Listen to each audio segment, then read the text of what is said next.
Want to sound like a native speaker but do not know where to start from?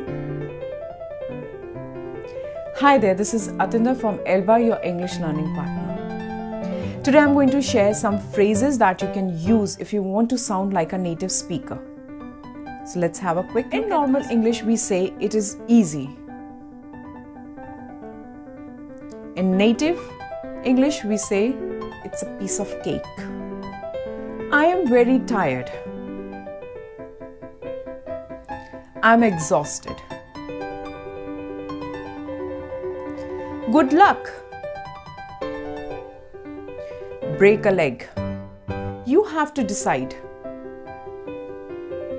Make up your mind. I am hungry. I am hungry. I'm starving. I am starving. I am listening to you.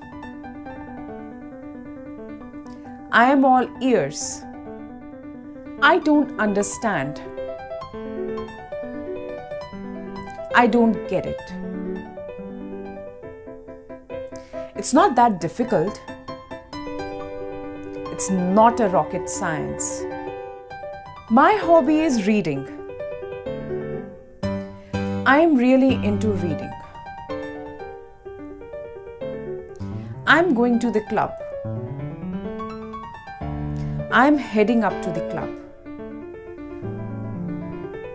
So these were some of the differences that we have in English as a native speaker and as a normal speaker in English. So try making use of these sentences next time you want to sound like a native speaker. If you like my videos, do not forget to subscribe to my channel and press the bell icon for further notifications so that you do not miss any video that's being uploaded on this channel.